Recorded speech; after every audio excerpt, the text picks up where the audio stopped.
So that's a little bit of history. That's a little bit about one of the very first famous court-martials.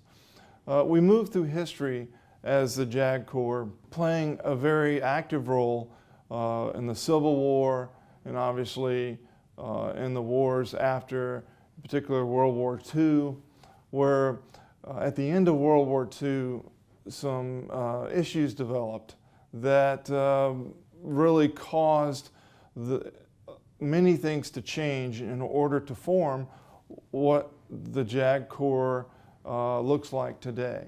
For instance, there were hundreds of thousands of courts-martials towards the end of World War II. One of the reasons, just to get rid of people, just to get them out of the Army. So when in 1947 the Department of War was changed to the Department of Defense, that was really the beginning of many changes that were to take place, and one of those was making a unified kind of rules, regulations for all the services, the Army, Navy, Air Force, and Marines. Because prior to that, a lot of the laws and regulations that had been in place were really leftovers from what we use from the British.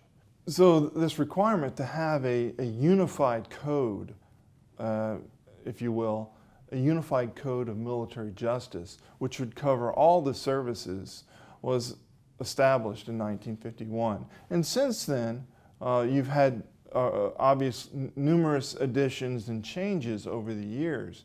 But that initial code really is the foundation for what we have today and what is, if you happen to Google it or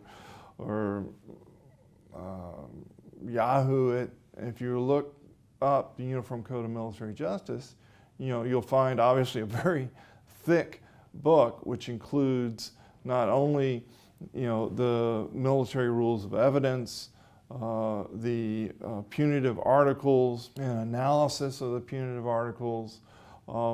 You also have the rules for court-martial, otherwise known as the RCM.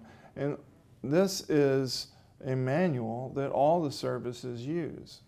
And so that is, the foundation. So what about an Army JAG? How do you become an Army JAG? And what is it? And what do they do?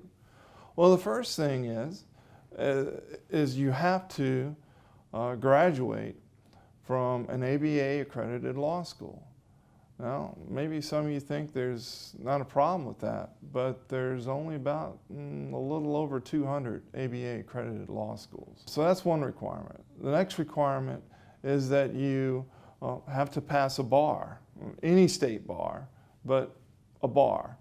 And then, of course, go through an interview process where the selection, there's a selection board a couple of times a year. Usually the selection rate is somewhere between 10 and 15% of those who actually apply.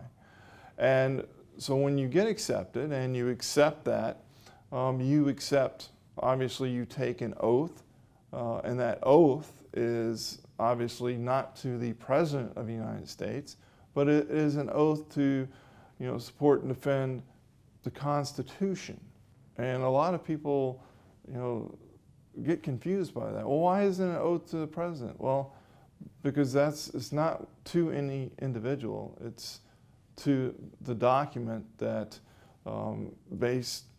is the basis of our existence within the United States.